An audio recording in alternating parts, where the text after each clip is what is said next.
तो स्टूडेंट यदि आप भी 25 फरवरी को रसायन विज्ञान यानी केमिस्ट्री का पेपर देने वाले हैं तो मेरे प्यारे बच्चों आपके लिए वीडियो बहुत इंपॉर्टेंट होने वाला है। स्टूडेंट मैं इस वीडियो में एक ऐसे रसायन विज्ञान का वायरल पेपर का डिस्कशन करने वाला हूं जो स्टूडेंट आप सभी को सीधा आज आपके बोर्ड एग्जाम 25 फरवरी को 100% देखने को मिलेगा। तो प्यारे बच्चों वीडियो को शुरू से अंत तक जरूर देखिएगा। इस पूरे पेपर को मैं आंसर के साथ इस वीडियो में बताने वाला हूँ और इसका PDF कहाँ मिलेगा वो भी मैं आप सभी को इसी वीडियो में बताने वाला हूं और इसका PDF भी प्रोवाइड कराने वाला हूं। ठीक है, तो यहाँ पर देखिए सबसे पहले आप सभी का जो पेपर कोड है बच्चों वो यहाँ पर क्या है 347 GB है। और प्यारे बच्चों सेम ऐसा ही पेपर आप सभी को आज आपके बोर्ड एग्जाम में 25 फरवरी को प्यारे बच्चों देखने को 100% मिलेगा, ये दावे के साथ कह रहा हूँ। यहाँ पर देखिए आप सभी का प्यारे बच्चों पूर्णांक 70 नंबर का है। समय आप सभी को बोर्ड एग्जाम में 3 घंटे 15 मिनट मिलेगा। ठीक है, यहाँ पर आप सभी को अपना अनुक्रमांक और यहाँ पर आप सभी को अपना नाम लिख कर आना होगा। ठीक है, यहाँ पर देखिए सबसे पहले यहाँ पर निर्देश में क्या करा है बच्चों, करा है कि सभी प्रश्न करना अनिवार्य है और करा है कि प्रत्येक प्रश्न के जो निर्धारित अंक है उसके समझ दिए गए हैं और गणनात्मक प्रश्नों में गणना के समझ पद दीजिए।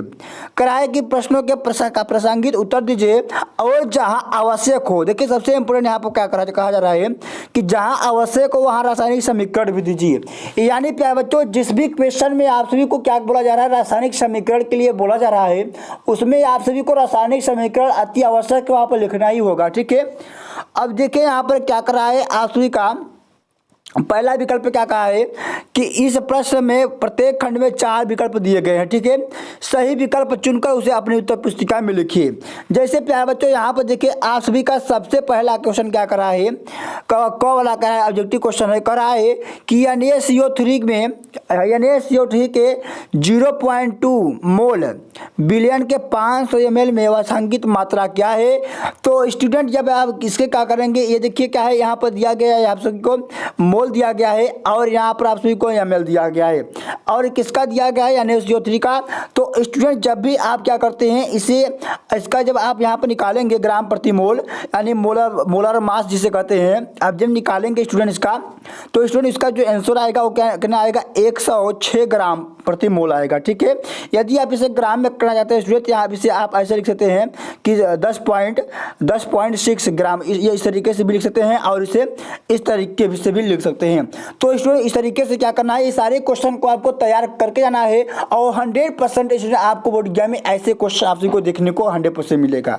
ठीक है, आगे देखिए यहाँ पर क्या कर रहा है स्टूडेंट, यहाँ पर ख वाला क्वेश्चन कर रहा है कि 1 मोलर बिलियन में विलय का मोल प्रभाज क्या होगा।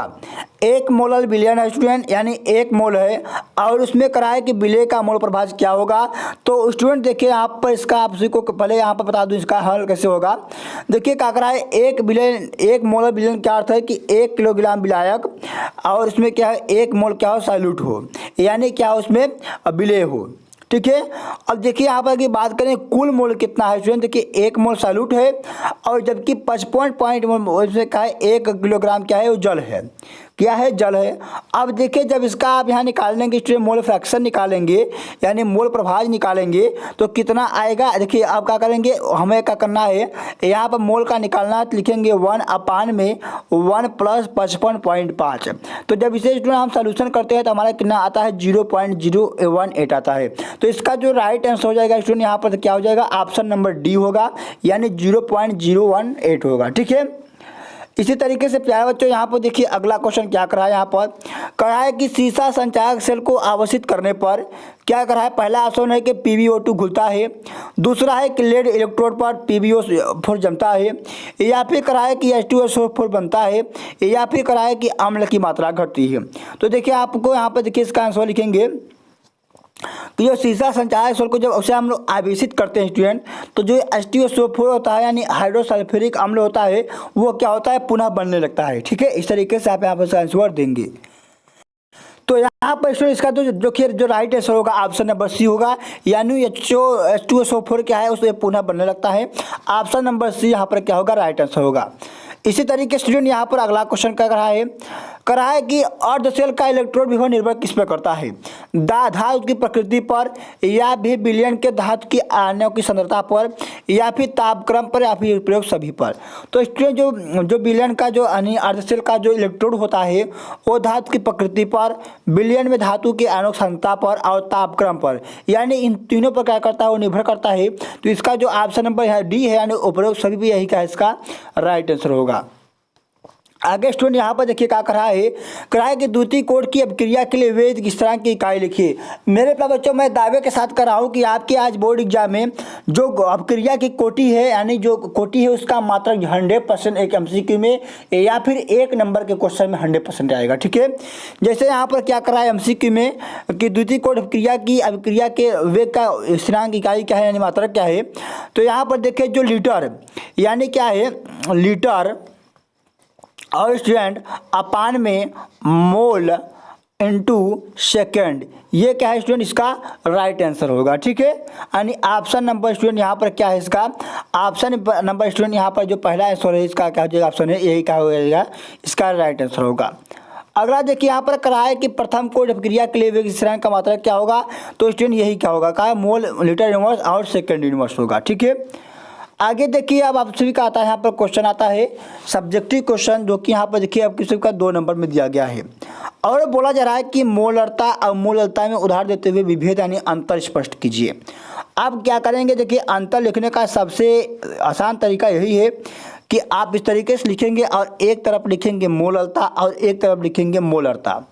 ठीक है, मोलरता और मोलरता, इसमें देखिए थोड़ा सा मिसप्रिंट है। अब देखिए करेंगे क्या स्टूडेंट, जब इस पर लिखेंगे मोलरता लिखेंगे तो इसमें लिखेंगे कि 1 किलोग्राम विलायक में घुले घुलनशील पदार्थ के मोल को हम लोग क्या कहते हैं, मोलरता कहते हैं, मोलरता कहते हैं। और मोलरता की बात करें तो 1 किलोग्राम विलायक में घुले घुलनशील पदार्थ के मोल को हम लोग क्या कहते हैं, मोलरता कहते हैं। अब दूसरा पॉइंट लिखेंगे कि मोलरता में विलय को माना जाता है और मोलरता में क्या होता है, विलायक को माना जाता है। इस तरीके से आप सभी को इसका आंसर देना है। देखिए 2 नंबर में है तो आपको 2 इसका यहाँ पर अंतर लिखकर आना होगा। ठीक है, आगे स्टूडेंट यहाँ पर करा है कि क्या फेरिक आयन द्वारा ब्रोमाइड आयन का ब्रोमीन में ऑक्सीकरण संभव है। तो लिख दिया है, देखिए सबसे पहले आप सभी को यहाँ पर एक कंडीशन दिया गया है कि जो इनआर सेल है, यहाँ पर देखेंगे इनआर सेल जो इसका है Fe3+ और Fe2 है। ठीक है, जिसका विभव यहाँ पर दिया गया है 0.771 और जहाँ पर देखिए एक इनआर है जिसका Br2 और Br- जिसका इलेक्ट्रोड विभव दिया गया है 1.09। ठीक है, अब कह रहा है आप सभी को इसका आंसर देखेंगे, यहाँ पर लिखेंगे कि देखिए ब्रोमाइड यानी जो Br है उसका ऑक्सीकरण ब्रोमीन में यदि इतना पर हो तो जो Br और Fe है ऑक्साइड कर दे सकता है। यहाँ जो Fe है Br से इलेक्ट्रॉन क्या लेकर खुद Fa+ बनता है और Br क्या होता है ऑक्सीकरण का Br2 बनता है। इस तरीके से आप सभी को इसका आंसर देना होगा। आगे स्टूडेंट यहाँ पर करा है वाला क्वेश्चन, करा है किसी अभिक्रिया के वेग स्थिरांक को समझाइए। तो करा है कि वेग स्थिरांक को आप खुद को समझाना है। तो आप यहाँ पर लिखेंगे कि यह संख्या रासायनिक अभिक्रिया की गति को दर्शाता है। वेग स्थिरांक जितना अधिक होता है प्रतिक्रिया उतनी ही तेजी होती है, यानी जिस अभिक्रिया का वेग स्थिरांक अधिक होता है उसकी गति यानी वो अभिक्रिया उतनी ही जल्दी होती है। ठीक है, अब देखिए आगे यहाँ पर आपसे क्या करा है, घ वाला क्वेश्चन करा है कि सीरियम यानी Ce का परमाणु क्रमांक 58 की +3+4 ऑक्सीकरण अवस्थाएं स्थायी क्यों होती हैं। तो आप यहाँ पर लिखेंगे कि सीरियम का +3 और +4 ऑक्सीकरण अवस्थाएं इसलिए स्थायी होती हैं क्योंकि इनके इलेक्ट्रॉन विन्यास जो होते हैं स्टूडेंट वो क्या होते हैं, स्थिर होते हैं, जिसके कारण क्या होते हैं ये स्थिर होते हैं। यह ब्लॉको तत्वों का यह समान गुण है। आगे स्टूडेंट यहाँ पर करा है अगला क्वेश्चन कि समन्वय संख्या को एक उदाहरण द्वारा स्पष्ट कीजिए। तो स्टूडेंट यहाँ पर लिखेंगे कि समन्वय संख्या वह संख्या है जो बताती है कि किसी धातु आयन के चारों ओर कितने परमाणु आयन और अणु सीधे जुड़े होते हैं। जैसे स्टूडेंट हमारे पास है कि प्लेटिनम है और Cl6 है और -2 है। कराया कि प्लेटिनम में 6 समन्वय संख्या है, यानी कराया कि जो प्लेटिनम है उससे क्या होती है, इसके चारों ओर 6 क्लोराइड जुड़े हुए हैं और किसी भी धातु के जितने भी उसके आगे पाछे क्लोराइड जुड़े होते हैं यानी धातु जुड़े होते हैं वही क्या होती है उसकी समन्वय संख्या है। जैसे देखिए प्लेटिनम हो गया, इस तरीके से इससे क्या हो 6 Cl जुड़ा रहेगा। जैसे यहाँ पर समझिए कि हमारे पास जैसे एक प्लेटिनम हो गया बीच में, अब इससे क्या स्टूडेंट 6 हमारे यहाँ जुड़े रहेंगे, यहाँ भी Cl, यहाँ भी Cl, यहाँ भी Cl, यहाँ भी Cl, यहाँ भी Cl, यहाँ भी Cl, इस तरीके से 6 जुड़े रहेंगे। और इस धातु से यानी इसे केंद्रीय धातु कहते हैं, इस धातु से जितने भी तत्व जुड़े रहेंगे वही क्या हो जाएगी उसकी समन्वय संख्या होगी। ठीक है, आगे स्टूडेंट यहाँ पर रख रहा है अगला क्वेश्चन, करा है कि प्राथमिक द्वितीयक तृतीयक बेंजिलिक एल्कोहल के संरचना लिखिए। तो यहाँ पर लिखेंगे C6H5। देखिए अब क्या करना है, इसको आप करा है कि इसका संरचना बनाना है, तो इस तरीके से बनाएंगे। आपको सबसे पहले इस तरीके से बेंजीन बनाना होगा। ठीक है, अब देखिए CH2 है, यहाँ पर लगा देंगे CH2OH, इस तरीके से लिखेंगे। ठीक है, अगला करा है कि बेंजिलिक एल्कोहल यानी द्वितीयक बेंजिलिक एल्कोहल को आपसे इसका संरचना बनाना है। अब देखिए लिखेंगे कैसे, यहाँ पर आपसे को इसे बेंजीन बनाना होगा। अब लिखा है कि CHOHCH3। ठीक है, तो करना क्या होगा, सबसे पहले आपको यहाँ पर OH लगा देना होगा। अब क्या है द्वितीयक करना है तो आपसे को एक यहाँ पर भी लगा देंगे CH3, इस तरीके से क्या कर देंगे द्वितीयक इसे कर देंगे। ठीक है, देखिए आगे यहाँ पर करा है कि तृतीयक बेंजिलिक यानी क्या लिखेंगे कि तृतीयक बेंजिलिक एल्कोहल CH3CO और CH3 होता है, इनमें OH समूह जिस कार्बन से जुड़ा रहता है वही कार्बन प्राथमिक द्वितीयक तृतीयक होता है। ठीक है, आगे स्टूडेंट हमारे पास यहाँ पर देखिए क्वेश्चन क्या करा है कि एल्कोहल के क्वथनांक कार्बन परमाणु को संख्या बढ़ने पर बढ़ते हैं, लेकिन एल्कोहल के शाखन में बढ़ने पर क्यों घट जाते हैं। तो आप इसका उत्तर लिखेंगे कार्बन परमाणु की संख्या बढ़ने से एल्कोहल में वैन वाल्स बल बढ़ते हैं, जिससे क्वथनांक बढ़ता है। लेकिन यदि एल्कोहल की श्रृंखला में शाखन बढ़ जाता है तो वह अणु आपस में कसकर नहीं जुड़ पाते हैं, जिससे वैन वाल्स कम होता है और क्वथनांक क्या होता है इसका घट जाता है। आगे स्टूडेंट हमारे पास यहाँ पर क्वेश्चन करा है कि RNA पर टिप्पणी लिखिए। देखिए RNA जो बायोलॉजी के स्टूडेंट हैं उस पर उन्हें तो आप इस क्वेश्चन को बहुत आसानी तरीके से लिख लेंगे, लेकिन जो मैथ के स्टूडेंट हैं उसको कैसे लिखना है। जैसे RNA क्या है, RNA एक प्रकार का देखिए आनुवांशिक जो होता है जो कि प्रोटीन संश्लेषण में सहायक होता है। ठीक है, इस तरीके से लिखेंगे। 2 नंबर का क्वेश्चन है। अब आता है हमारे पास 3 नंबर वाली क्वेश्चन, कराए कि हेलो एरिन इलेक्ट्रॉन रागी प्रतिस्थापन अभिक्रिया की क्रिया विधि उदाहरण सहित समझाइए। तो यहाँ पर देखिए लिखेंगे कि हेलो एरिन में इलेक्ट्रॉन रागी प्रतिस्थापन अभिक्रिया में हैलोजन युक्त बेंजीन हैलोजन को इलेक्ट्रॉन रागी जैसे OH से प्रतिस्थापित किया जाता है। उदाहरण के लिए जैसे क्लोरोबेंजीन को एनोड की उपस्थिति में गर्म करने पर Cl हटकर OH जुड़ जाता है और फिनाल बनता है। जैसे स्टूडेंट हमारे पास क्या है क्लोरोबेंजीन है। देखिए क्लोरोबेंजीन इस तरीके से है, हमारे पास एक बेंजीन है और इस पर क्या लगा हुआ है Cl लगा हुआ है। अब एक क्या हो गया क्लोरोबेंजीन यानी हेलो एरिन हो गया। अब क्या कराए इसकी अभिक्रिया जो है स्टूडेंट हम लोग करा दिए NaOH से।